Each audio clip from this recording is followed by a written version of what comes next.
Good morning. My name is Tanner Barton, and it is March 24th, 2017. I am interviewing Mr. Hollis Hughes today on Ball State University's campus in the Burkhart Building.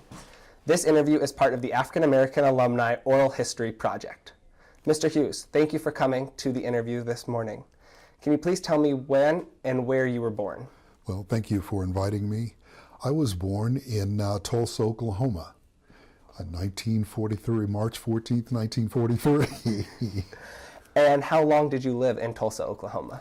I think, well, as I recall, I think we moved to South Bend when I was about 7 years old. So when you moved to South Bend, did you stay in South Bend for the remainder of your childhood, or did you continue to move around? I stayed in South Bend for the remainder of my childhood until coming here to Ball State, but prior to that, during the summers, I'd go back to Oklahoma almost every summer until I think I was about 14 or 15, and friends in South Bend were more important than going to visit grandmother. Mm-hmm. So did you have other family members still in Oklahoma, or was your grandmother the only relative in Oklahoma? No, I had several cousins that lived, aunts and uncles that lived in Tulsa, but we would go back and spend time with. And what was the deciding factor for your family to move from Tulsa to South Bend? Well, back in the 40s, and when we moved to South Bend, early 50s, while Tulsa, Oklahoma was still a fairly segregated community. Schools were all segregated. Even the downtown areas of most communities were segregated at that point. And my dad said he had had enough, did not want his sons to grow up in that kind of condition. And he also told me that he wanted us to be able to get a good education. And I have to smile at that because the cousins that I left behind are graduates of the University of Oklahoma and Oklahoma State. So I guess it's still possible to get a good education here. Did you personally experience any of the segregation in grade school? I left there when I think I was about the third grade, and I mean, in terms of experiencing segregation, there were no white students, so yes, I mean, they were all black schools. Mm-hmm. Yes, I guess I did experience it, but it's a sort of pleasant experience at that time, at that age. And how did your move to Indiana look differently than your life in Tulsa? Well, a big part of it was the change in climate. Oklahoma was not nearly as cold, did not get the level of snow that we did in Indiana. What I found, which was fairly interesting, was that when we moved to South Bend, supposedly schools were integrated. I think the school that I attended in South Bend, at Linden Elementary School, maybe there were 5 to 7 white students in the whole school. All of the rest were African American. Okay. And did you go to a private or a public school in South Bend? I attended public schools in South Bend. Okay. And what was the name of your high school? The name of my high school was South Bend Central High School. And what do you remember most about your experience in high school? Well, in terms of, it was a very integrated experience. There were lots of white students, and in most classes, unlike elementary school, you were no longer in the majority, you were in the minority in almost every class that you were in high school. That was one of the significant differences. It was a fairly friendly environment. We had very few problems in school with students, as far as students having problems because of race. Everybody was, at that time, fairly focused on school, and we had youngsters who came from really interesting backgrounds. We had a group of students that were, at that time, interestingly enough, bused into South Bend Central from a little community called Ardmore.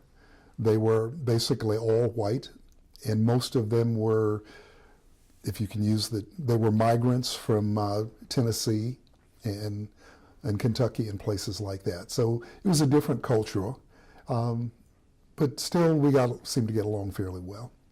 Were you involved in any extracurricular activities or athletics in high school? Well, we tried to be. In high school, I tried out for basketball like everybody else in the school. Never made the team. In 3 years, I always made it to the last cut, but never made the team. Played a lot of intramural basketball. I also tried my hand at football and found out that I really didn't like to hit people, and more importantly, did not like to be hit. So after one season of football, because Dad's rule was that you couldn't quit, at the end of that season I decided football was not the sport for me, and because I was a swimmer, I thought I would swim. I went out for the swimming team and have the distinction of bending both collarbones because I improperly used a bad breaststroke and overextended the stroke, bent both collarbones, and the doc gave me a choice of breaking and resetting them to continue competitive swimming, and I told him that was not a choice. Take me up and we go on from there. I'm a swimmer at Ball State University, so I can appreciate that story. Now, I want to touch on your involvement in the swim team. Okay. Oftentimes, African Americans are not in swim programs. Were there a lot of African American students in the swim team at your high school? There were 3 of us, and 2 of them swam varsity. I, as I said, didn't quite make it. Got injured before I even really had a chance to compete. So I had a really short swimming career. And then do you feel as if there were any segregation on the swim team with either yourself or your two teammates? I didn't notice any segregation on our team, but it was, it was a small team, and I didn't see any particular differences. The pool that we did not have a swimming pool at our high school, and we used a city pool. What I do recall is when I first came to South Bend, I suggested to some friends in my neighborhood that we go swimming, and they looked at me like I was an alien and said, "What are you trying to do, be white?" And I didn't quite understand that. My dad had been a swimming instructor during the service. He was one of the few black swimming instructors. And so I knew how to swim. Most of them didn't. And the pool that we used, which was called the natatorium, had been segregated. Blacks were only allowed to swim on certain days. They were allowed to swim on Mondays. And I later was told that the reason we were allowed to swim on Mondays was because they drained the pool on Tuesdays. In those days, I guess the filtration systems were not real good, and they really did drain the pool. Mm-hmm. But that was, by the time I was really cared about it, the pools were segregated, or they were no longer segregated, they were integrated. And did you learn how to swim from your father? Yes. Okay, and do you have any brothers and sisters? I have one brother who was a basketball player, played in elementary and went on and played on his high school team, and then went off to college on a basketball scholarship. Okay, and could you tell me the names of your parents and your brother so we have it on our record? Okay, my dad was Hollis, Hughes Sr. So that one's fairly easy. My mother's name was Suzanne Marie, and her maiden name was Bromell. Both were from Oklahoma. And my brother is Wade D. Hughes, Darwin Hughes, and he lives in California now. Okay. So we've touched on your extracurriculars in high school. One item that I didn't mention yes. was I had a real interest in singing and participated in junior high in the Glee Club. My last year in junior high, we had an all-city sing where all of the choirs from the middle school choirs from along the city and the high school choirs performed in a performance. And I was the one of 2 guys in the soprano section. I quit Glee Club after that. I also participated in a group called the Barnstormers, which was a theatrical group, and I participated for a year in that. They had a locally noted director who was very good. They did some really good performances, but I eventually dropped out of that because I just couldn't approve of the way he handled young people. And do you remember the name of the director? James Lewis Cassidy. Okay. Out of all your activities, your extracurricular activities in high school, which would you say was your favorite? My favorite activity was intramural basketball. The very first one you talked about. Yeah, intramural basketball at the YMCA was probably my favorite activity. I also, because I was a swimmer, for physical education, we had a rotation. You did some time in gym, in regular gymnasium work, and then you spent a quarter with gymnastics, and then you had a chance in swimming. Well, after my sophomore year, I got to know the swim coach. Because I knew the swim coach, I didn't have to go to the other rotations. I hated gymnastics, and I got a chance to spend a lot of time in the pool, and that was fun, swimming and also being sort of a quasi-lifeguard for other phys ed classes. And were you ever employed as a lifeguard throughout high school or throughout your life? No. No. Okay. So we talked about your extracurricular activities in high school. Now let's look at the academic side. Which classes in high school interest you the most? The classes that interested me most were English and social studies or history, government, and I don't think we had a sociology class at that time, but that was my primary interest. I had a flirtation with the Spanish class, and I do know how to say hello and good morning, and that's about it.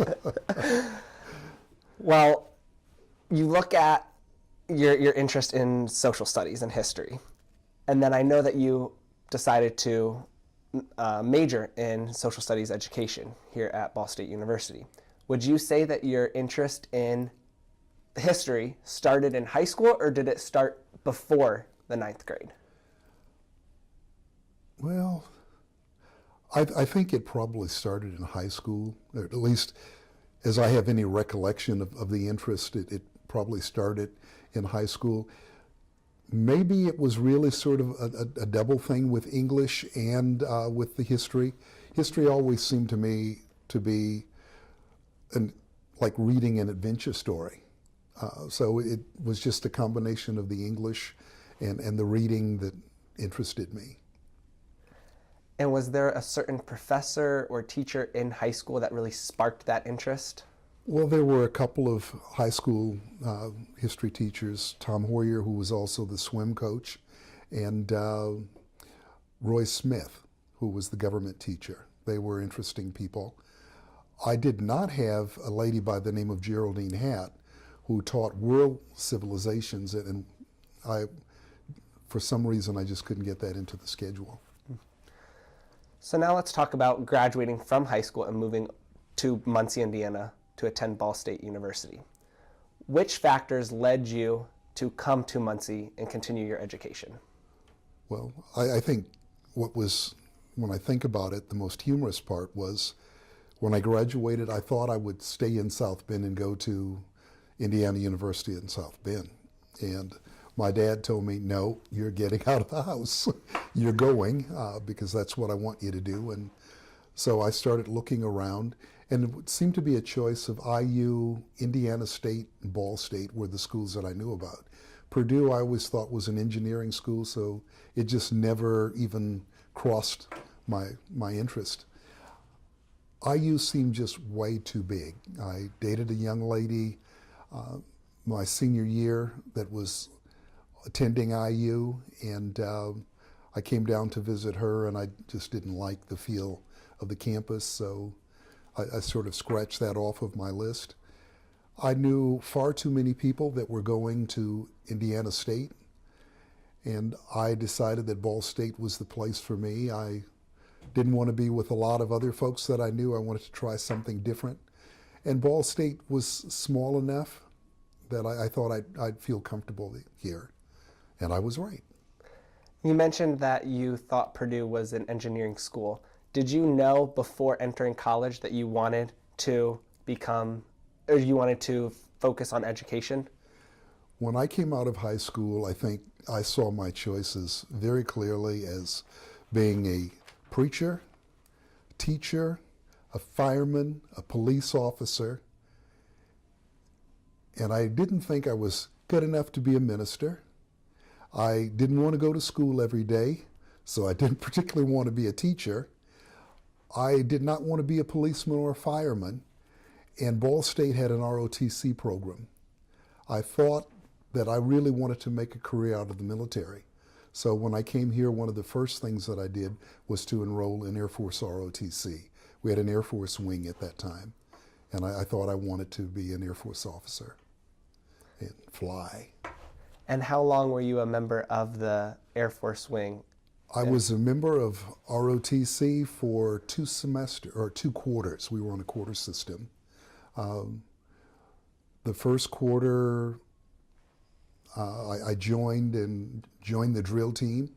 I thought I was really excited about this, to get my little uniform, and joined ROTC. And we were told coming in that if we made our grades, and at that point all you had to do was make a C average, and if you made your grades, you'd receive 3 chevrons, or Airman First Class.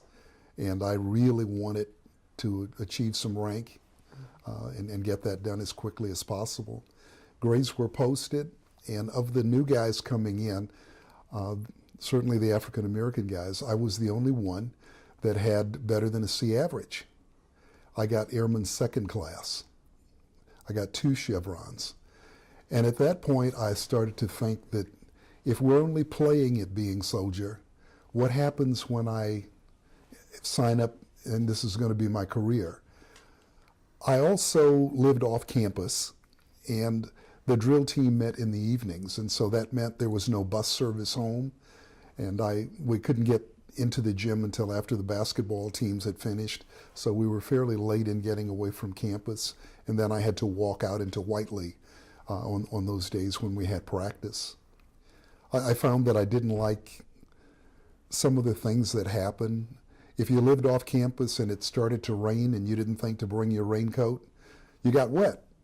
Well, when we had to stand inspection, if you had a wet, unpressed uniform, you got demerits. Your shoes weren't shined because they were splattered with water. Demerits, and you had to work those off.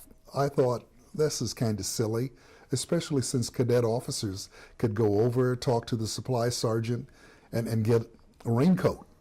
And they come in looking sharp, and there I am in this wet, frumpy uniform, taking demerits. And the inequities bothered me.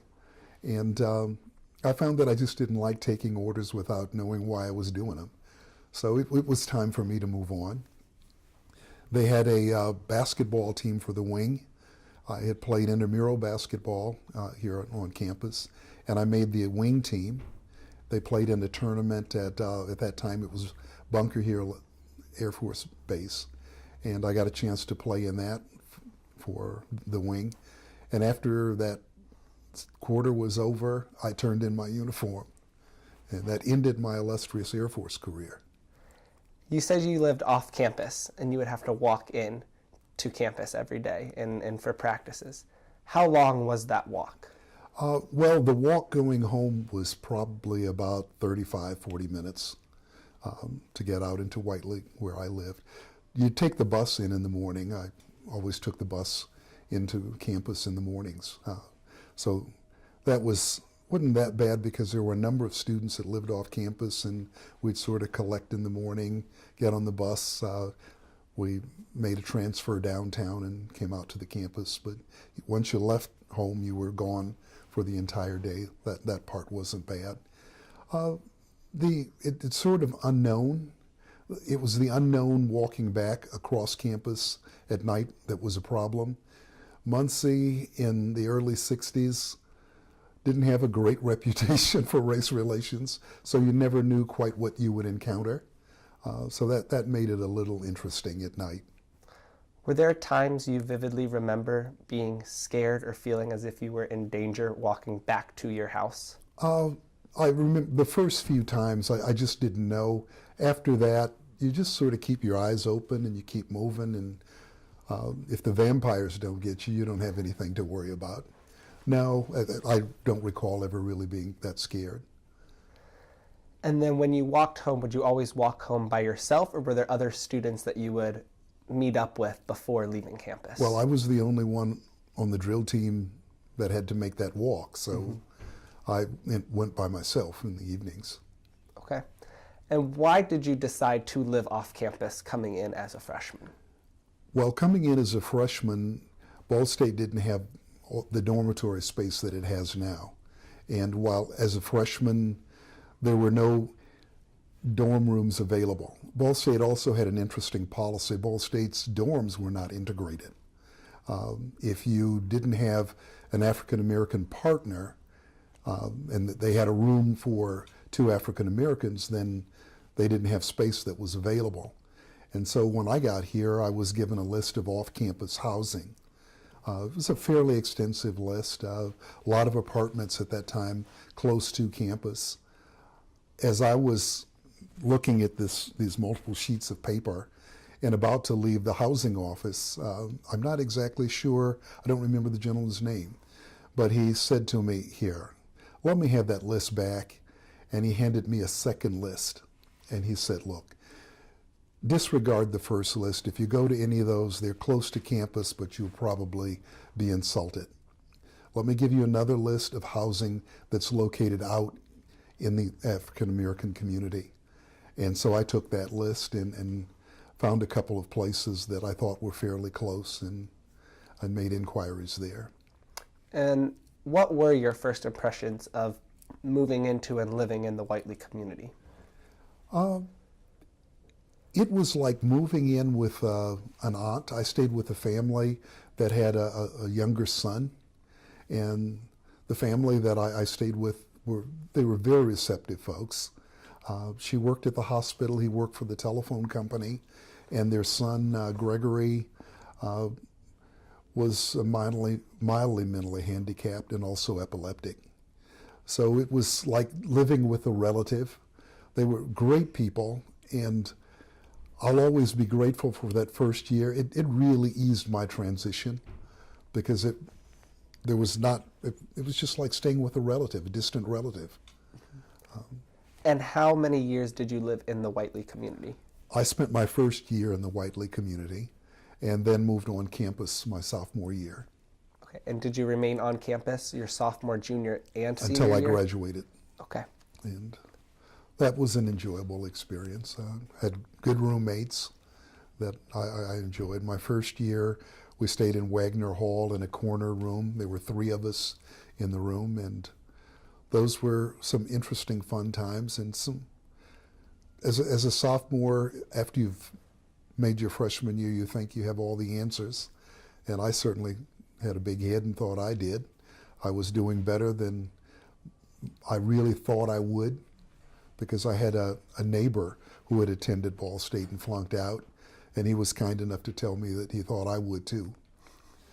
So I was a little uneasy about how well I was going to do, and the fact that my folks were pleased with my grades, which was just a little over a C. I didn't know any better. I'm making college grades and I'm making a C. Hey, yeah. I'm average college. I thought that was okay. It wasn't until after my sophomore year that I started to realize that that's not okay, and started to try to bear down and do a better job and get much better grades. You mentioned that the dorms at Ball State were not integrated. When you moved on campus, did you experience any racial tension inside the dorms? No, I really didn't. I found that people in the dorms, you got to know them, and you didn't have problems with them. You didn't have interaction with a lot of folks, and basically the people that lived around you. When you're in a minority group, you tend to, out of security, stay within pretty much the confines of your group. So the other minority guys in the dorm were pretty much the people that you interacted with. The guys 3 doors down, you didn't know who they were, and they didn't know who you were. So That part was not a problem. I never had a problem with anyone in the dorm. Not true in the community and sometimes on campus.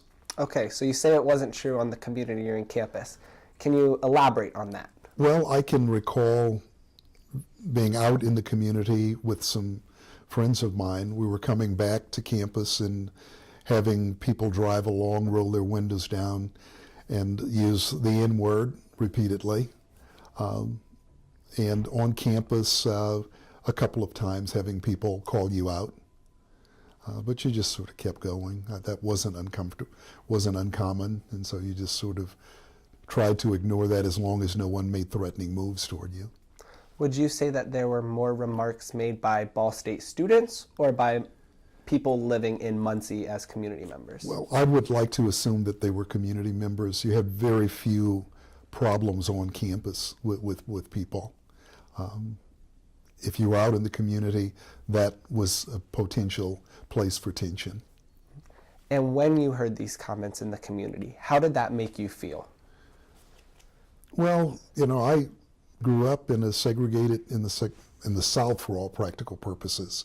I grew up in Oklahoma where segregation was the norm. And you didn't venture outside of the community that often. So you avoided those kinds of things. You always tried to ignore it. Of late, I would not ignore some of those things, but in those days you sort of tried to ignore that. And it was probably the safest and wisest thing to do at that point. Going back to your childhood, do you remember either your mother or your father talking to you about how you should respond when hearing certain disrespectful comments?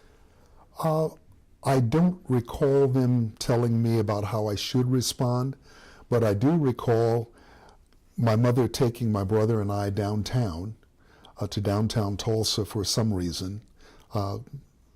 And my favorite cowboy was Gene Autry. He was providing, he was a singing cowboy. You probably don't know that, but he was known as the singing cowboy, and he was going to do a concert in Tulsa. And I saw his picture, and I kept badgering her about, I want to see Gene Autry, I want to see Gene Autry. Well, you couldn't go see Gene Autry. And I remember how she just kept saying no, and come on, we have to keep moving, and I never went downtown again after that. Now, subtly what she was telling me was, you're not going down and we're not going to experience that. And the way to avoid all of that was just to stay out of downtown. So you had very few interactions, but you knew that things were going on. And I think that's part of the reason that Dad wanted to leave, because he didn't want to have those kinds of discussions. He thought things would be significantly different in South Bend. And do you personally feel as if things were much different in South Bend? I think that things were different. There was less overt hostility. But when I think about my high school experience, my physical trainer, the guy that I work with twice a week, is a high school classmate. He was a year ahead of me. He thinks high school was his greatest place, his greatest adventure.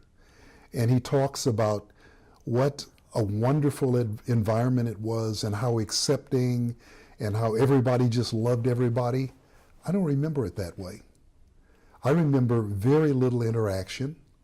The clubs that had any difference, the ones that were listed in the high school yearbook, if you looked at the pictures, they're all white. I recall some of my friends, two of my friends that both came from the same elementary school. They became cheerleaders. One became a cheerleader. She had a tough time just getting all of the background things. She was an honor student, and she didn't have enough activities.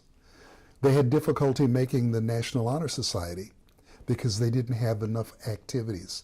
And the activities were clubs that were basically white social clubs. That's who ran the school. Mm-hmm. We were there. And if you were an athlete, you probably had a little better time. But if you were sort of a quasi-geek like myself, you just sort of made your way through the place. And you're just glad to be gone. So you moved to Muncie to attend Ball State. Do you think that there were more issues when it comes to race relations in Muncie or in South Bend? Well, I think that what I did was to bring my issues with me to Ball State. And I came to Ball State assuming that there were tremendous differences between myself and the people that I saw on campus every day. I'd never heard of Connorsville and little towns around Eden and places like that. And I had my own preconceived notions about what those people were like and how they lived. And I knew that that was certainly a lot different than what I experienced growing up in South Bend. What I found, especially by my junior year, was that most of us were more alike than we were different. Most of us were first-generation college students. We were there because our parents wanted something better, wanted us to have a better life than they had. We hadn't experienced a lot of the things that the world has to offer. I had my first piece of filet mignon in Williams Hall. And I'm certain that the white guys that were there from those other places were having filet mignon for the first time too. We all were going through this experience of experiencing first kinds of things, contacting the world in ways that we had never imagined before, and we didn't realize how similar we were. We thought that we were very different. I think we probably even left feeling to some extent that we were a lot different, but when you look back at us, we were so much alike. The profiles, except for the racial piece, were almost the same. Very, very interesting. Let's talk about your academics here at Ball State. Can you please tell us what you majored in and what you minored in? I started out with a major in English and social science. The English requirement lasted about 2 semesters. The amount of reading that I had for both social science and English was just overwhelming. I was always buying books. And I decided that, no, we're going to have to do something about that. So we changed our major. It became social science with a minor in psychology because they just opened up a minor in psychology. I thought that would be interesting. And I abandoned the English part. I figured I'd do enough reading in social science to take care of that. And why were you so drawn to the social science curriculum? A real reason is that I got to learn about me and people like me. I came from Oklahoma, and when I was in high school, I remember the high school history books didn't say anything about black cowboys.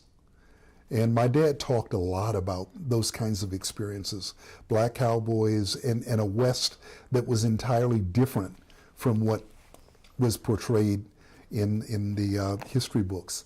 I could just never buy into the fact that slaves were supposedly happy people. And so that provided me with an opportunity to learn more, to do some exploration on my own, to find out who I was and what my people were about. Was there a particular class that you will always remember from your education here at Ball State? There are 2 classes and 2 professors, well, there are several, but 2 in my major that I'll never forget. A sociology class with Professor Whitney Gordon, who was just an outstanding and an interesting man that I just loved spending time with. And one of the people one of the few professors that I got to know and feel a personal contact with. And that's, I think, when education makes a difference, when you can make a personal contact with a professor. The other class was a class in anthropology with Dr. David Scruden. The concept of the evolution of man and just fascinated me. And those were two classes and areas that I just enjoy taking whatever classes I could get with those two. And now let's talk about the faculty. Did you have any professors or faculty members that were of minority groups? Not until I got to graduate school. Okay. All the professors were white. And most were okay. I can only recall one, and I can't even, I've repressed even his name at this point. But I felt I got a really unfair grade, and there's nothing I could do about it except try to explain it to my parents when I got home. But did that particular professor make any comments or say anything outright that gave you the feel as if you were being judged differently because of the color of your skin? There were two of us, two African Americans in the class. He could never get us straight. And frequently he would address one when he thought he was talking to the other.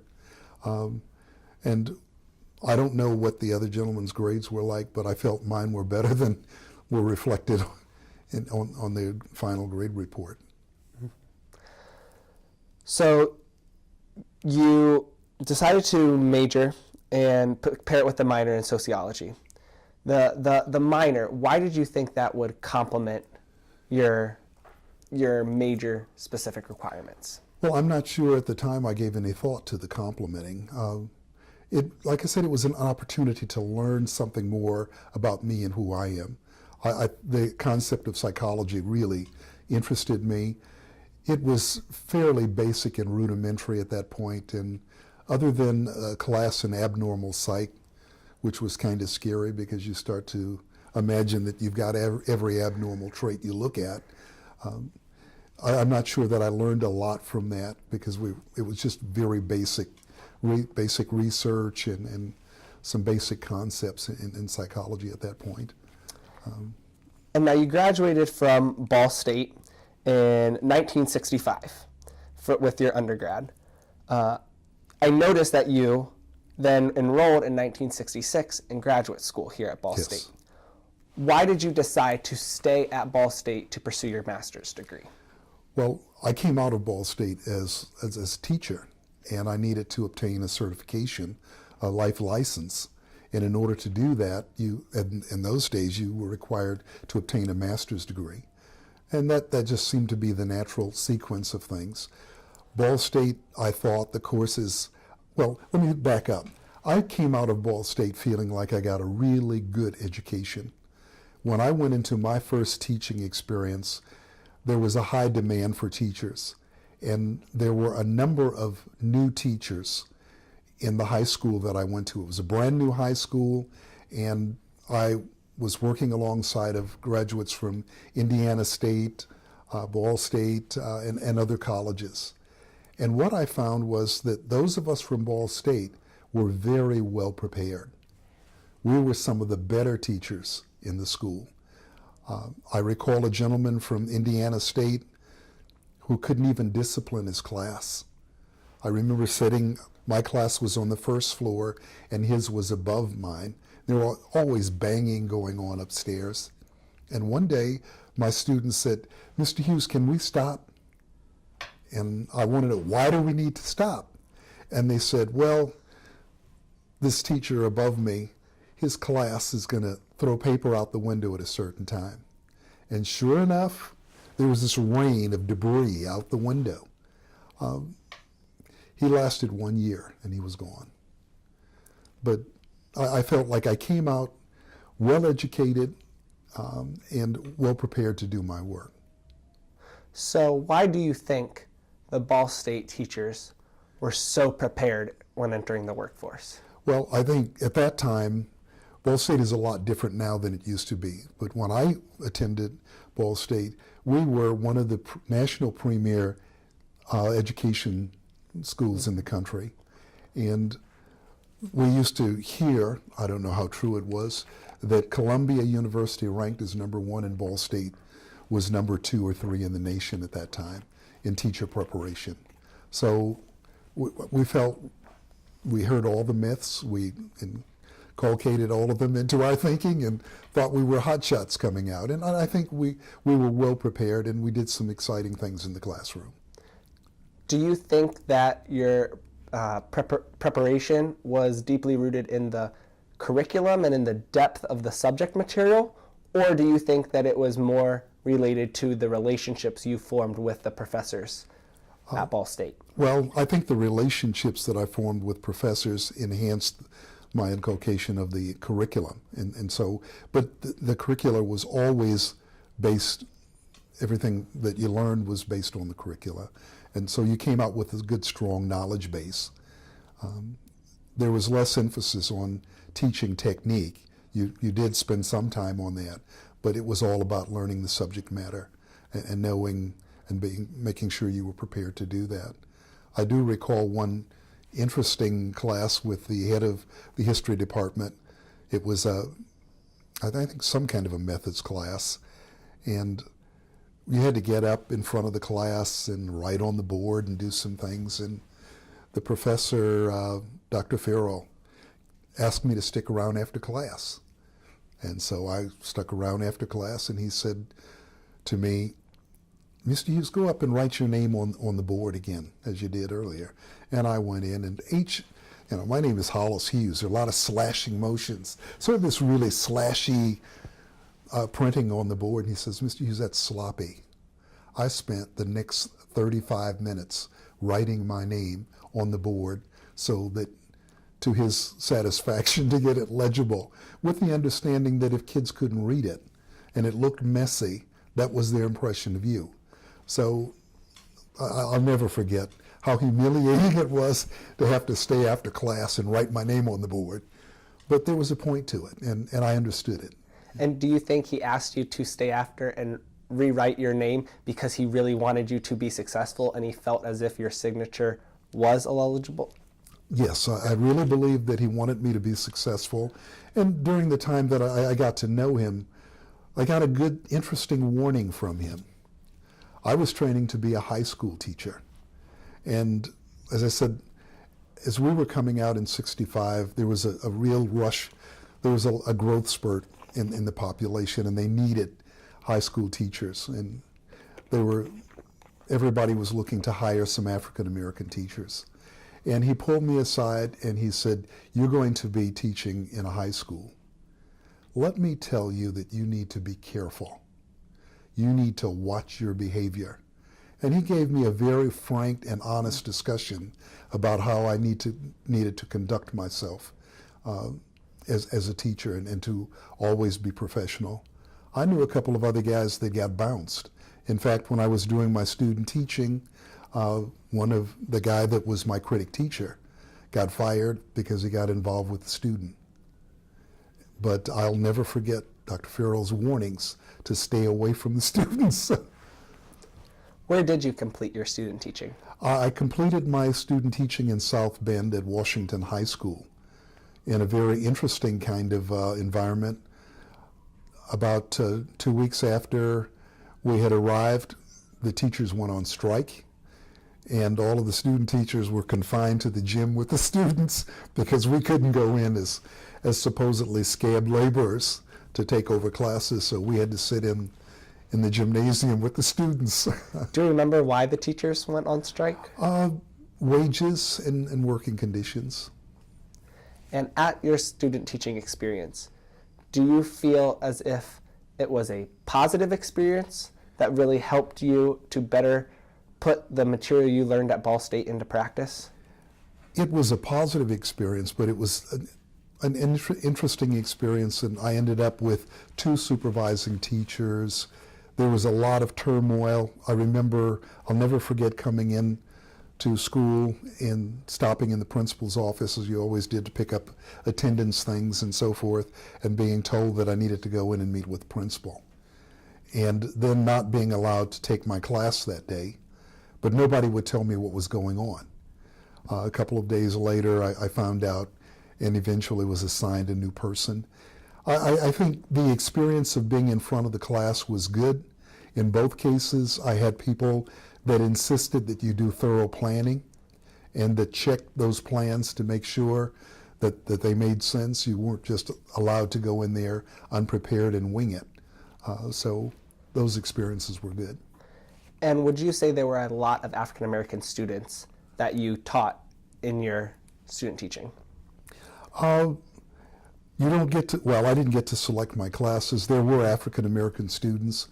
Sometimes that was comfortable and sometimes it was uncomfortable because students have expectations of you too, and they didn't have many African American instructors. So when you appear before them, then they wonder what you're going to be like and how close can they get to you. And they're not quite sure how to bridge that gap. So there's some comfort and some discomfort for them and for you. If it were up to you in an ideal world, coming out of college, would you have preferred to teach an entirely black high school class or a class with mixed races? Well, I think, I've always lived in a mixed world ever since college. Well, even in high school. Starting in high school, there were significant numbers of black students around, and we primarily stuck together, but the rest of our world has always been predominantly white. When I came to Ball State, we were such a small portion of the campus that, you don't have those kinds of options. I was prepared to teach in an integrated classroom, and I think that's what I would have preferred. I did volunteer to take on some classes that were tough classes that I knew would be predominantly African American students. I volunteered to take on some freshman classes that were scheduled for the latter part of the day and were predominantly black. And did you complete your student teaching experience in your last semester at Ball State? Yes. Yes. So let's talk about your graduation day in 1965. What do you remember most about your graduation day? What I remember was that it rained. And in those days, you guys have these robes that are made out of, I'm not sure what, but very light. But the robes were wool, and it rained, and we got wet, and you had this smelly wool robe that you were wearing. And as it got warm, because it was a beautiful day, the sun came back out, and it was hot and smelly, but it was a great day. My parents were so excited, and I was excited. I remember shaking President Emmons' hand, because at that time the president shook everybody's hand. I think it was the last time that they did it. And I remember talking to another classmate of mine about how we were going to be really upset if he didn't shake everybody's hand this time around. But it was just a grand day. Ball State was at its best. The flowers at this time of year, and it was a warm time, so the flowers were out. It was a beautiful day. Do you remember the exact date of your undergraduate graduation? Okay. Now I see that you were part of the first class to graduate from Ball State University as opposed to the Teachers College. How did that make you feel? Well, that whole transition occurred just before I started my student teaching. At the end of, as I said, we were on the quarter system. And I think they made the transition during the second quarter of the year.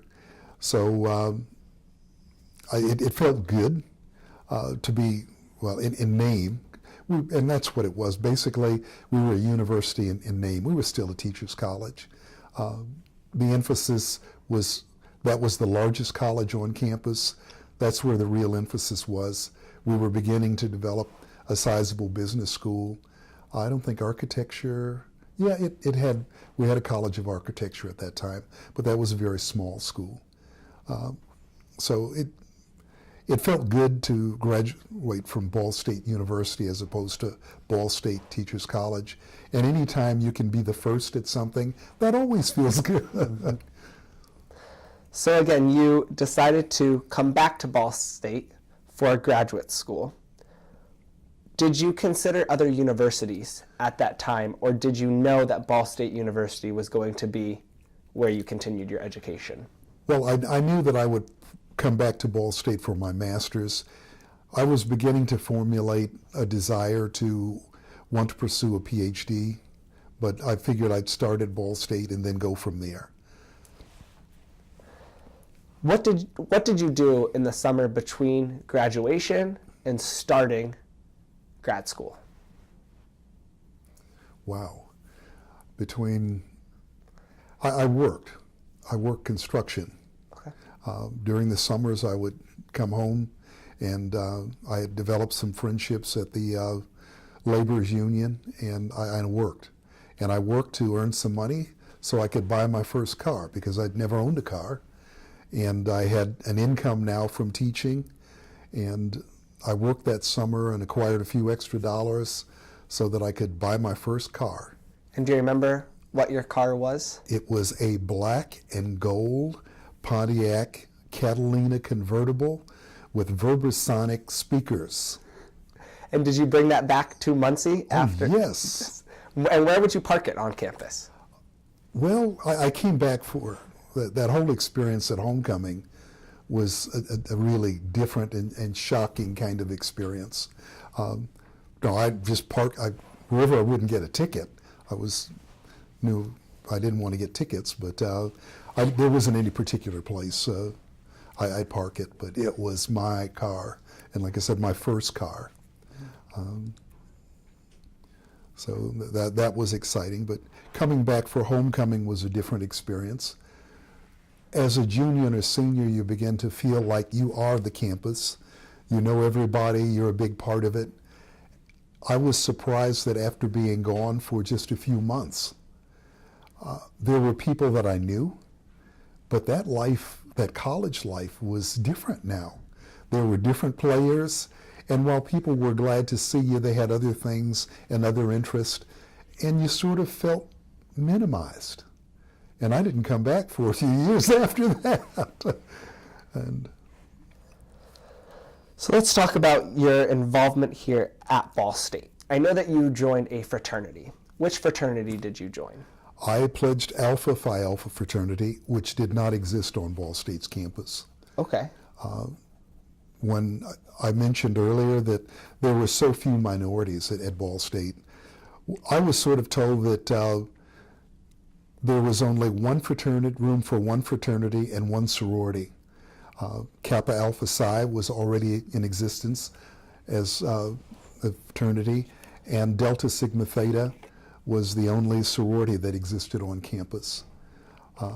I didn't want to be a Kappa, and as I understood the principles that they stood for, I didn't see myself quite in that environment. I saw myself as something different. I had the experience during a couple of summer vacations to spend some time with a friend who had chosen to become an Alpha. And so I decided that that was the experience that I wanted, and I had to seek that out. So I ended up going down to Bloomington and pledging Alpha Phi Alpha fraternity at Bloomington, on the Bloomington campus, which was illegal. But that was the path that I chose for myself. Were there any other students that went with you to also pledge as an Alpha? No, at the time I did that on my own. When I came back, after the first year, I talked with some other young men that I knew, that I felt fairly close to, and I tried to illegally colonize on Ball State's campus, and I had 5 gentlemen who pledged Alpha. Fraternity politics being what they are, it brought down the wrath of social indignation against my pledges, and I took 3 of the 5 over. The other 2 ended up joining Kappa Alpha Psi fraternity. We're still good friends, but it was just different. We got frozen out of social activities. Do you feel as though you had a small, tight-knit community with the other 3 members? Or did you still feel as if you were on the outside looking in terms of Greek life? Well, Greek life meant something entirely different to, I suspect, the guys that were in Kappa and to my fraternity brothers than it did to the rest of the campus. Greek life to the rest of the campus meant the bicycle race, the watermelon bust, the parade and floats. That's not where we were. At homecoming, There were a whole host of homecoming activities that we didn't particularly identify with. We did have a dance every year at homecoming, and that was the highlight of the homecoming activity for us. And why do you feel as if Kappa would not have been your Greek life community? Well, the guys that I knew, our personalities were different. I was sort of a quiet kind of guy that I'd like to say more studious. I don't know that that was the case, but certainly a lot quieter, wasn't particularly interested in the party aspect of fraternity. That was my perception of how they wanted to deal with the world, right or wrong. And so I just didn't see myself fitting comfortably into that. Some of them were great guys, and I really liked them as people, but I just didn't see myself in that fraternity. And would you say having a stronger cultural identity with the other alphas was a part of the reason you decided to join that particular fraternity? Well, I don't know if it's, you'd say, cultural identity, a personal identity. I think people tend to align you join a fraternity pretty much aligned with how your personality works. If you like to party, you find a party place. If you want to be a scholar, you don't generally join with party guys. You seek out the association of other scholars. And so I think that's how it goes. And do you remember which year it was when you went to Bloomington? It was my sophomore year. Sophomore year. And what is one memory that you will always hold with you in terms of your experience as an alpha? The one experience that I guess I would suspect no one ever forgets is the day you make the fraternity. And in those days, pledging was a lot more unpleasant than it's allowed to be now. And I'm choosing my words real carefully. But I'll never forget that feeling and how it felt good to make it. And then perhaps 2 or 3 weeks later, how stupid the process was. Why I was crazy enough to allow people to do those things to me. And I'll never forget feeling that I could never again criticize someone who had joined a gang, because that didn't make any more sense to me than my pledgeship had made. Now, I enjoyed my brotherhood, and for a while you try to delude yourself with the fact that that makes you a better man. It gives you some test of your limits, but there's nothing brotherly about it, at least from my perspective. And I know some of it still goes on, but I would argue that it doesn't have much to do with brotherhood. It's some animalistic thing on the part of individual brothers. And now, do you keep in touch with the current Alpha chapter that is here at Ball State University? Now, after you've graduated, what has formed?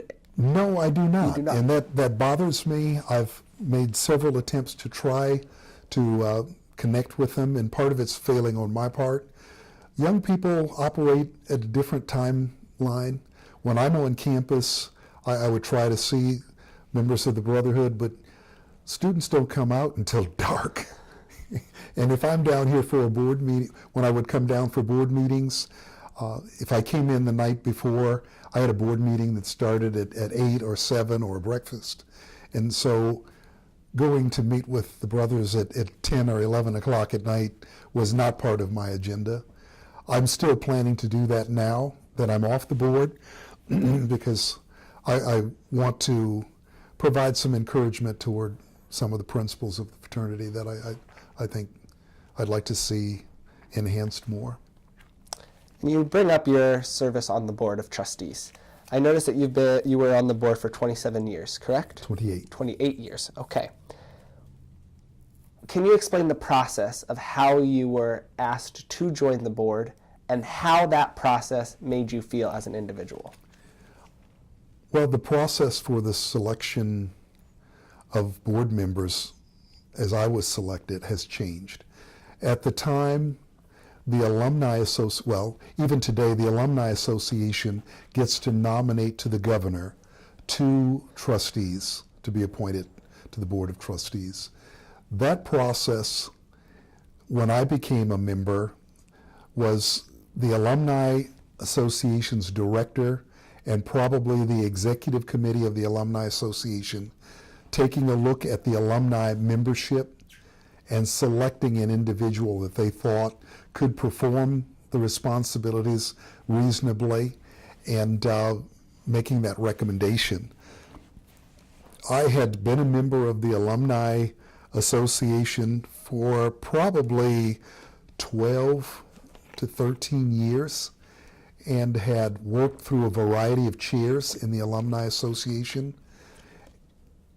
A year or 2 before being asked if I would consider becoming a trustee, I had served as president of the Alumni Association itself. So I knew a lot of people in the association, and I assumed that had something to do with the selection. I frankly don't know. I didn't apply for the job. I was asked if I would serve, and of course, I mean, it's one of the greatest things that anybody could ever ask you to do. Do you remember who first approached you about joining the board? Yes. Ed Shipley, who was the director of the Alumni Association, was the first person to talk with me about it. Okay. So you said yes. Yes. You would join the board. Was there any hesitation in the back of your mind? Yes. And why was there hesitation, and how did that manifest? Well, part of the hesitation is part of the socialization process that I've grown up with. Growing up as an African American in the 50s and 60s, you didn't just represent yourself, you represented opportunities for other people. If you screwed it up, somebody else wouldn't get an opportunity. So you always approach things with, at least I always approach things with this thought in mind: can I do it? And if I do it, will I fail? And if I fail, will that make it bad for somebody else? And so I thought about that, and I thought that I certainly can do that.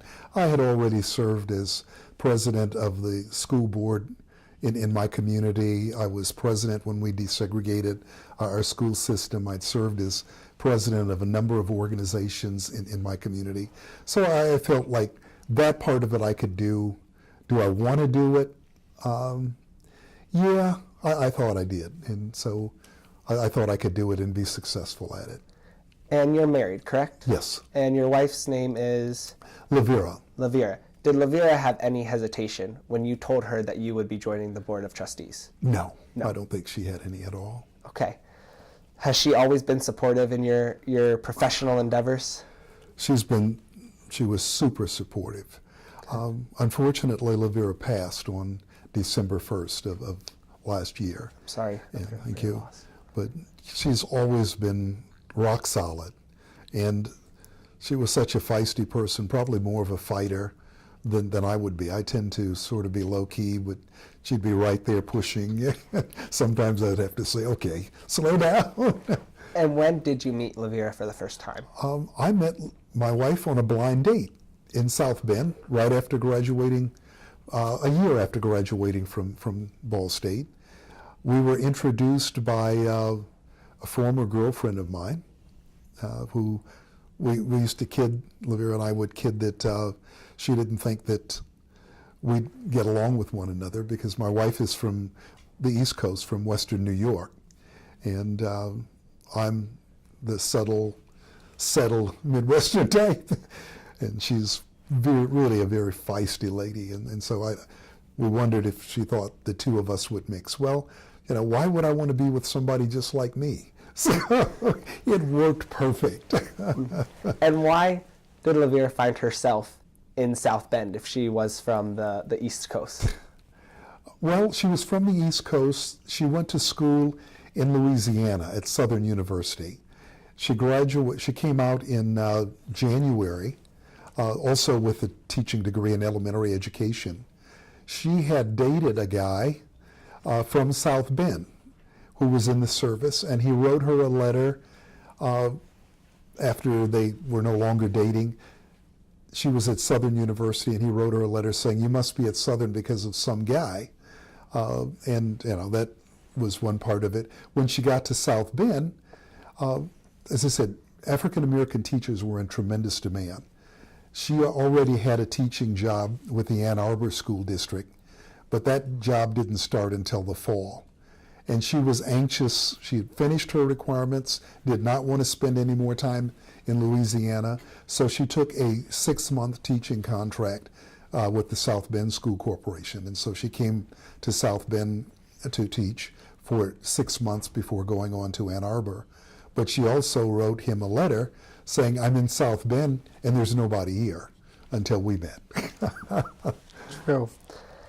Did the two of you decide together that you wanted to remain in South Bend? Yes. Good.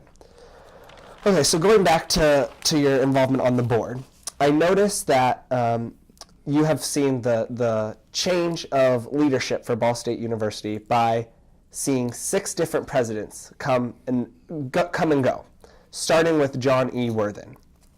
What do you remember the most about working with President Worthen when you were first joining the board? I was impressed with his leadership. This was the first time that I didn't know President Emmons.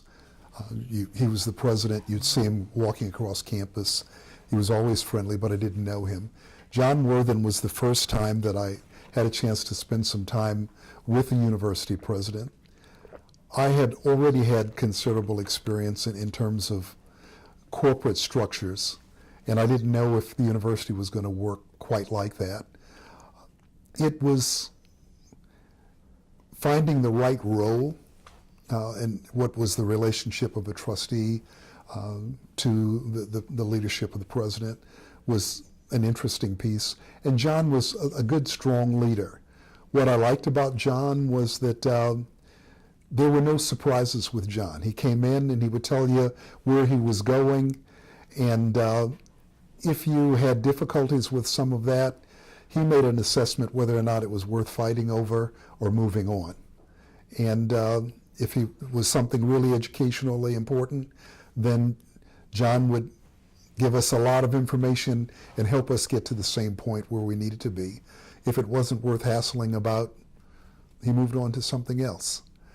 I liked his administrative team, and there were a lot of good people, and it's amazing how administrators come in and they become part of Ball State. They become part of you and what you're familiar with, and they seem to adopt that closeness to Ball State that you have. And John Worthen was like that. Ball State became a part of him, and he manifested that to the rest of us. When you first joined the board, was there another board member that took you under his or her wing to help show you the way?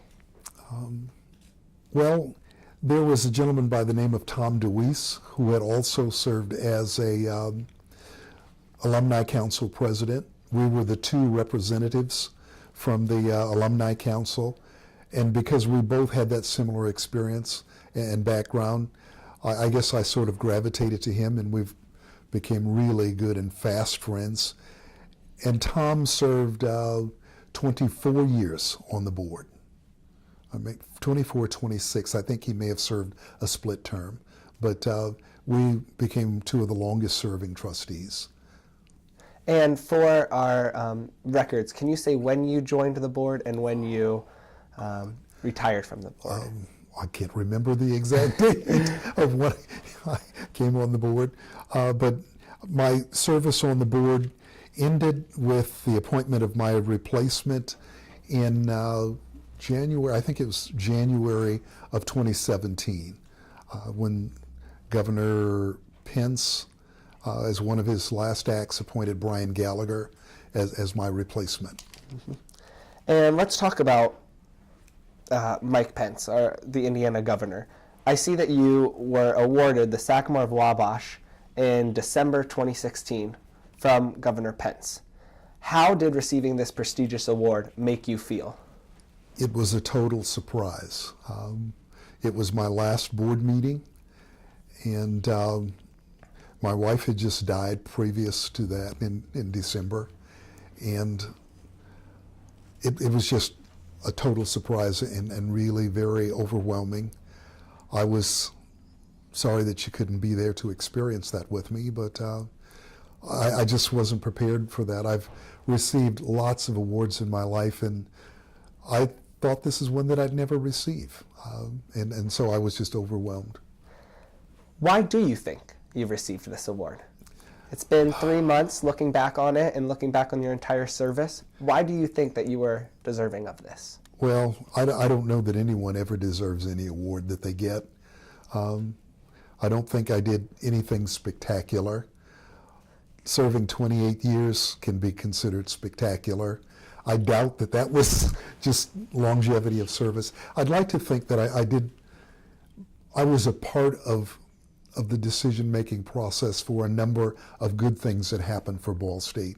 As I said, we've had good leaders. I wasn't here when John Worthen came. I was here when Joanne Gora came. And a lot of the decision-making that went on. We made some interesting and some tough decisions. The geothermal project was a risky proposition, but we felt one that was extremely important and good for Ball State. Being a part of those kinds of things, I'd like to believe that I had a positive influence on the board, and I developed some great relationships with administrators. And maybe they all got together and just beseeched the governor and he caved in. I don't know. Did other board members in January know that you would be receiving that award, or excuse me, in December? I think everybody on the board knew except me. They were able to keep a surprise. They were able to keep it a surprise, and I suspect that the current chairman of the board, Rick Hall, given his affiliations with the administration at that time, with the state administration and with Governor Pence, probably had a lot to do with that. And have you personally had any interaction with Governor Pence? I have met him on a couple of occasions. We've had very casual and superficial conversations, so yes and no. Did you meet him here in Muncie for a Ball State event? He's been on campus for activities, football games, and that sort of thing. So I've met with him during legislative kinds of issues. But the governor doesn't come to the university that often, so not really. And every year there used to be a gathering of trustees of universities, and I think he addressed that group one year. So those kinds of sort of informal meetings.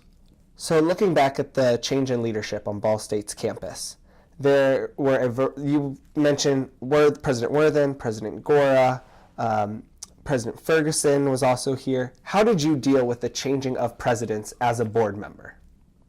Well, I'm not sure what you mean. I was involved in the search that brought us President Gora. I was also involved in the search that brought us President Ferguson. So coming in, you feel good about the individuals. Joanne's transition was a very good one and came at a time where we really needed her. President Ferguson's arrival was less fortunate, and you feel good and you feel bad. When it doesn't work, you don't feel good about it, because you think that when you look back over the selection process, you made the best decision. At least that's what you certainly believe. And when it doesn't work, it doesn't work. But as a professional administrator myself, I know sometimes those things don't work out. I used to say to my own staff that it's a crapshoot when you hire good people. Sometimes it works, and then sometimes there are things that you just can't know and can't control that work against you. And so it doesn't always work out. In working closely with these presidents when you served on the board, which quality do you think each president possessed that really helped Ball State continue to grow and lead the way? with President Worthen and also with President Gora, and I'm hoping with the new president, a sense of vision and direction. Worthen and I think Dr. Gora came to us at a time where they see we needed to move to a different place. Both of them recognized that Ball State was still a teacher's college with a university name, and that they needed to take some fairly aggressive steps to move us in a new direction. And change is always difficult, especially for those people that are being impacted, but change is the only constant. Things will change, and whether we like it or not. And President Worthen brought us from a place where every faculty member was treated equally, and compensation was uniformly based. A history professor was paid the same as a business school professor or an architect professor. That's not the way the world was working at that time. So in order to bring us the best, it was hard as a graduate of the School of Education to acknowledge the fact that we're going to have to pay people in other departments more than we were going to pay people in the department that I was from. But that was the reality of the world, and making some of those tough decisions, supporting those kinds of tough decisions, because you don't make them, you support them, and lending the kind of support that allows an administrator to succeed. Those things you lose sleep about, but you feel good when they work out. Worthen brought that kind of vision about where we needed to go, and Dr. Gora brought that kind of vision about the steps that we were going to have to take as a university. Which qualities did President Ferguson bring to the table, and which qualities do Interim President King bring to the table? Well, President Ferguson brought, we thought, a sense of vision about where we needed to go. We perhaps may have placed some restrictions on him in the sense that we weren't asking for revolution. When Dr. Gora came, we were prepared to move aggressively to new areas. She had taken us to new heights, and we felt we needed to take another step, but it didn't have to be necessarily a revolutionary step. So we weren't expecting revolutionary kind of thinking, and maybe that was our fault rather than President Ferguson's fault. But you need to refresh the question. Was there a certain quality that either President Ferguson brought or Interim President King brings to the table that really helps in our continual growth as a university? Well, President King brought something very special to the process, sort of a healing kind of process, a sense of communication between board and administration, between administration and we think with faculty, that we felt was very healthy. Those were difficult times. When you make those kinds of changes, it's hard on everyone. Everybody wants to know why. You can't do why without creating all kinds of further turmoil and expense to the university. But President King has come in, and he's been, in my opinion, a real godsend to the university. He's been magnificent in terms of being able to be the bridge to help the board and the faculty, administrator, faculty leadership at least find some common ground to move ahead. And I give him all the praise for being able to do that at a time when we certainly as a board couldn't do it on our own. He's been able to do that.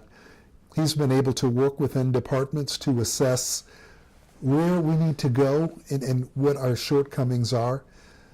When Joanne left, when President Gora left, we were running at full steam. Things slacked off, and we had this interim process with President Ferguson, and not necessarily because of his leadership, but things didn't move ahead. There was just that breathing space that we had to move beyond just to keep us going and to make sure we didn't slip back. And President King has made sure that we haven't slipped back.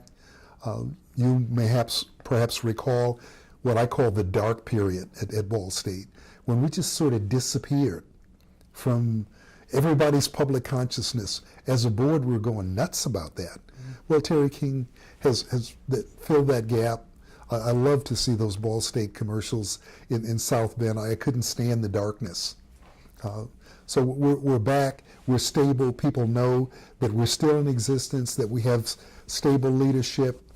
They're beginning to hear again about the success of our programs and our students, and that's what we needed to do. Would you say that you lost sleep and were continuing to worry about Ball State in that dark period? I think we all lose sleep about that. I mean, it's not literally staying up every night, but you have some anxious moments. It bothers you when you start to see Ivy Tech and University of Southern Indiana and Indiana State offering commercials that look like they were written by Ball State, and people have these Indiana State T-shirts on. You worry about that. We're in a very comfortable place. Our student body, we thought, was second to none. We've always prided ourselves of not being able to catch IU and Purdue, but boy, were we beginning to put smoke on their heels. And our student population was ranking right up there, close to theirs. It thrilled me to know that we were accepting people, that we were turning down people that ended up going to IU. That our student populations and honors college kids were as good, if not better, than kids at Purdue and IU. We relished in that. And when you see that begin to slip, you lose a little sleep. How often did you interact with the students on Ball State's campus when you served on the board? As a board member, you don't interact that much. I live in South Bend. That's a 3-hour drive away. So I'm not here every day. I'm down here for a number of activities, and as president of the board, I was down on average 2 or 3 days a week. And that gets to be really tiring and taxing. And during that time, it's primarily to meet with administrators on Ball State business. So you don't get a chance to interact as much as I'd like to see with students. As chairman of the Academic and Student Affairs Committee, I set it up so that students at least will appear before the board and have an opportunity to speak about issues and concerns that are important to students. Right now, the only time you hear from students as a trustee is when there's something that's so egregious or so bothersome that they feel they need to come over and attempt to disrupt a meeting. That's okay, but we need to have a space where on occasion students can come in and say, you know, we have some concerns that haven't been brought to you by administration that you need to hear about. You were applauded on the Ball State website for your advocacy in promoting the need for more people to enroll in the organ transplant process. Can you explain why you are such an advocate for organ transplants? The fact that I'm here, I am the recipient of a liver transplant. It's been 10 years, and I'm doing extremely well. And so I certainly urge everyone to consider becoming an organ donor. People go through a long period of time on a waiting list to receive organs, and once you no longer can use them, it makes good sense to pass them on. I believe in recycling, and that's the ultimate form of recycling. Were you on a waiting list for your liver transplant? I was on a waiting list an incredibly short period of time, so it turns out, but just getting to the waiting list took me almost 16 months. There's so much testing that you have to go through to determine, one, that you can survive a transplant, and two, that your medical situation warrants that level of intervention. So I was on the list for about 16 months, and then after that, it took about 2 months once my name appeared on the list before I was actually transplanted. Can you talk to me about your career in South Bend and your jobs in that community? Well, I started out in South Bend as an educator. I taught in the South Bend Community School Corporation at LaSalle High School. I taught for 4 years and 10 days. The toughest decision I've ever had to make in my life, to leave education. I was totally involved in the high school. As I taught social studies and government. I also was the Booster Club sponsor. I was the scorekeeper for the freshman basketball team, the assistant track coach, the assistant swim coach.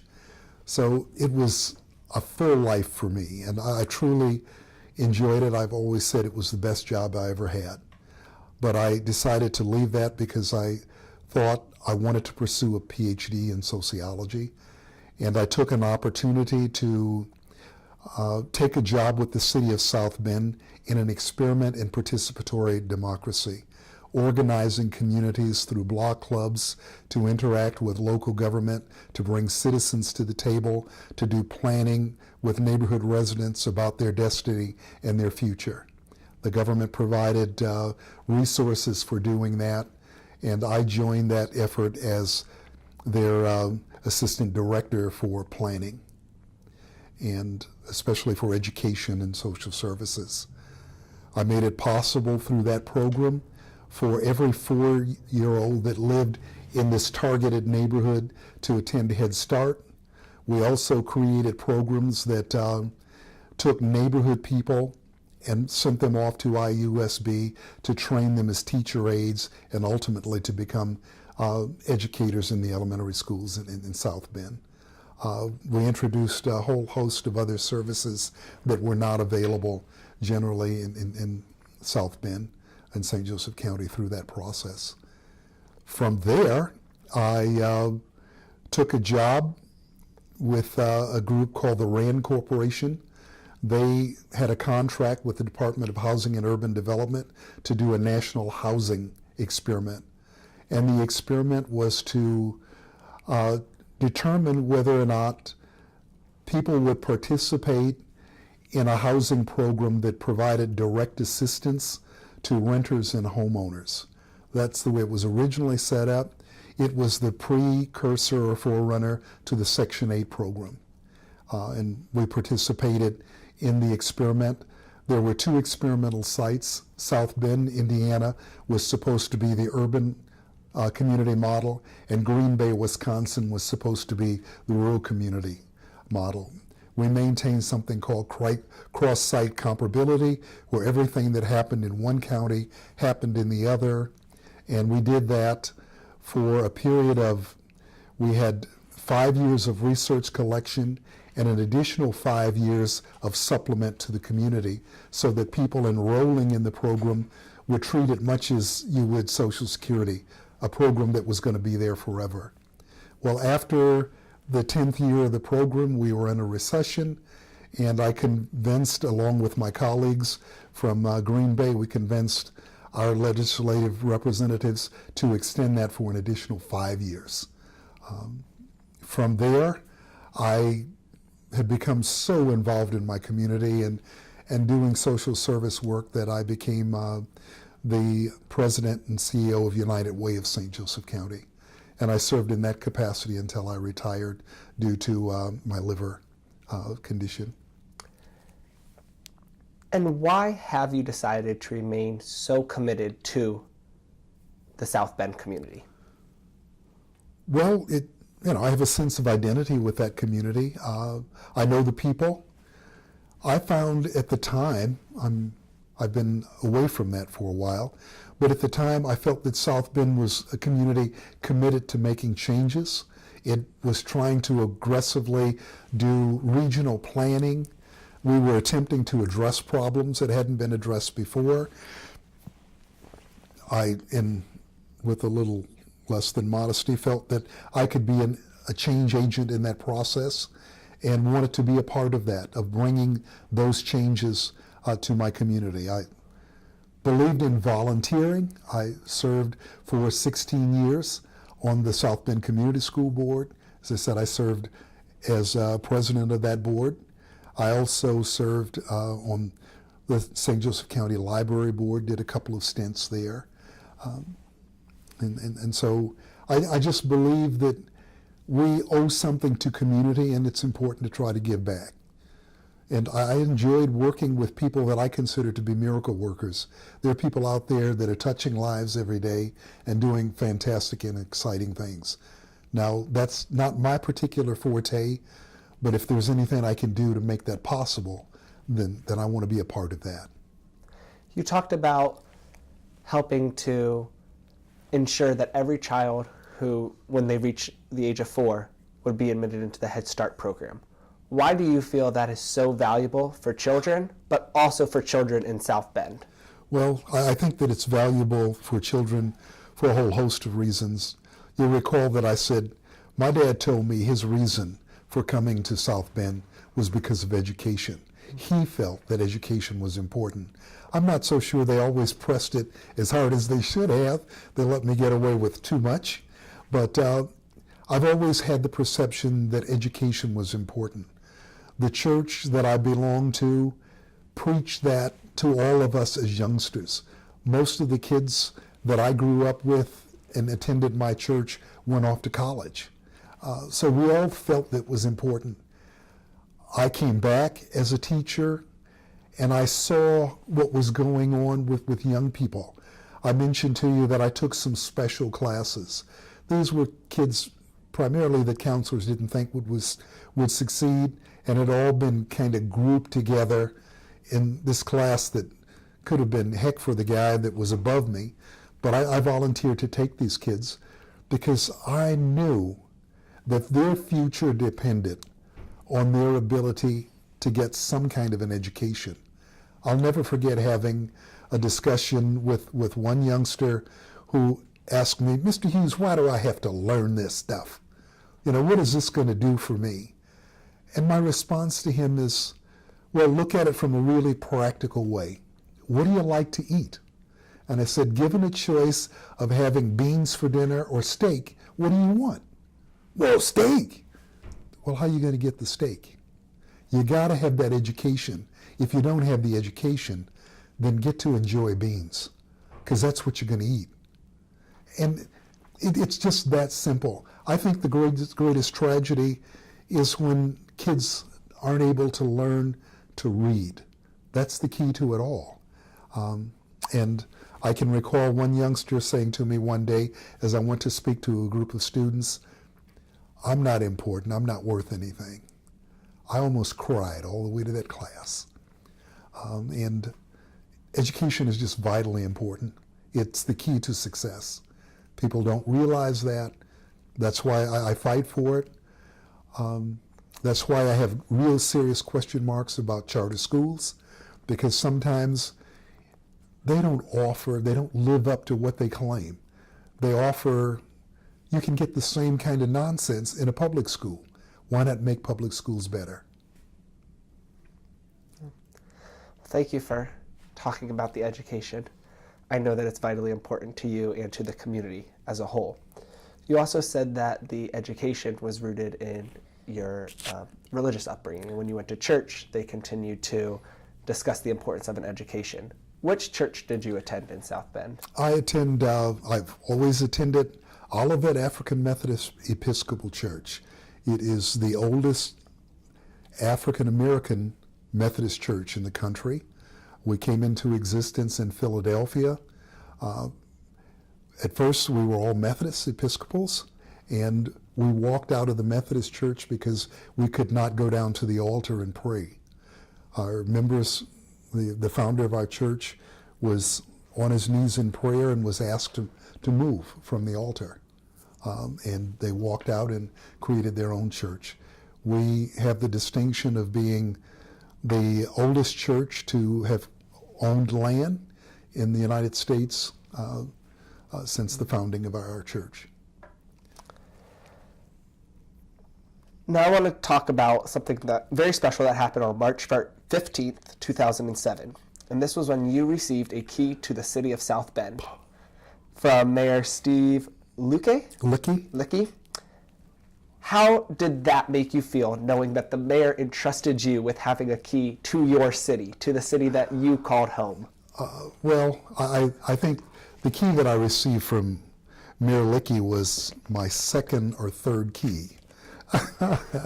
And I was given the key because at that point I had become ill, and because of medical condition had resigned from United Way of St. Joseph County. And so that one was special because I was just overwhelmed with the sentiment of my community at that time. The first key I received from Roger Parent, who was an earlier mayor, and they've all been very special. What they've always chided is that these keys don't open anything except the gates to get you out of the city. So they're very special, and I'm deeply appreciative. I also received one from the city of Mishawaka. And it makes you feel really good about the work that you've done. And when we... Okay, I'm sorry. I need to find a restroom. That's completely okay. Okay, so what is one key takeaway that you would tell students to remember throughout their time here at Ball State? Well, I think two things that one, you said one. You can give me two. I think the one thing that I'd want students to think about is that it's an exciting place where you're going to meet a lot of different people, but the differences are going to be much smaller than you think they are. That you really are more alike with your classmates than you are dissimilar. That being said, the other thing is that this is probably the most fantastic time of your life. You're going to have more freedom than you've ever and you won't appreciate this until after you leave, but you're going to have more freedom to do things and to grow. And I think far too often we don't take advantage of that. There are just tremendous growth opportunities here that we don't take advantage of and that we limit ourselves. You got to experience other people. You've got to experience some of those things that you think are kind of stupid, kind of dorky. You got to go to the museum to see what that's like. To the extent that you do that, you walk away with something really special. And when you sit down with your professional colleagues later and you've experienced those things, you'll begin to understand the essence of what it's about to be an educated man or woman. So what advice would you give to a newly graduated Ball State alum? To, first of all, focus on being successful. I'm not going to suggest that you need to come right back to Ball State, because if you're like I was, you couldn't wait to get away. And so for the first year, you're probably not all that enthused about coming back, except for the friends that you miss. After that, think about giving some of yourself back to Ball State, because Ball State will have given so much to you. As I said, after my first homecoming, I didn't come back for a couple of years because it wasn't the same. No, it's not going to be the same. But there are some people here a lot like you that you can help. So be a part of that. Get involved with your college. Get involved with the Alumni Association, your fraternity or sorority. Get involved. Don't walk away from it. The other thing is that you're going to have good experiences at Ball State and bad experiences. Over time, the things that you will remember will be the good. The bad will eventually fade, and you'll remember that the good really outweighs the bad times that you've had. And look for some way to get involved. Your alma mater wants you to be involved. They want to hear from you. They want to engage you in some way, financially, of course, but we want to engage you in some other ways. And there are just lots of opportunities to do that. If you live in Alaska, that's going to be hard to do. But at least read the newsletters, stay in touch, and follow the teams. A lot of students and aspiring leaders want to give back to their communities, and you've been so successful in giving back to South Bend. What advice would you have for those leaders who want to make a difference in their hometowns? Well, I guess the advice is that it's easy. Most communities are always looking for people who want to give something, who want to volunteer. There are a lot of opportunities out there. Seek them out. They're just waiting, and they're looking for people. The other thing is you got to believe enough in yourself that you can make a difference. And when you get to the table, after you've respectfully listened to find out, and do respect and listen to those around the table, after you've done that, then feel free to share that wonderful Ball State perspective that you bring to the table. Are there any parts of your life that you would like to discuss now that we have not touched on in this interview? Parts of my life that I would like to discuss. I've been very fortunate, and I think I've been blessed to have been a part of a lot of good things, a lot of things that I believe have made a difference. I've not looked to see how my contribution has been significant in that. It suffices for me that good things have happened while I've participated in the process. I think that lots of good things will happen for most of us, and just being a part of that makes it happen, not that you do it. I believe, and certainly as a trustee, that Ball State made its mark on me as a student. As a trustee, I did not come to Ball State to make my mark on the university. I came here to be supportive, to help it grow, and to help it make its mark on other people. If you think you have the exclusive answer and it's about you and what your experience and how you need to change Ball State, that's probably not going to work. Just be there, be a part of the dialogue. Let it continue to make its mark on you by your participation in it. And now that you're officially retired, what do you foresee yourself doing in these next few years? I'm not certain. A lot is changing in my life right now. All I know is that life is one grand adventure. I've never looked back, which means that there's something out there, some adventure in this journey that I'm on that's going to be just as exciting. I suspect Ball State will always play a part in that. I'm going to stay connected and be involved when I'm asked to, but I don't know what the next great adventure will be, but there will be one. Do you consider yourself to be a very optimistic person? Optimistic? Of course. Yes.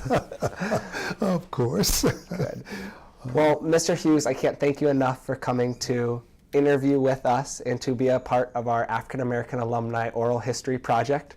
I thank you for coming to campus and for conducting this interview in the Oral History Studio on Ball State's campus. Thank you for your time. Thank you, Tanner.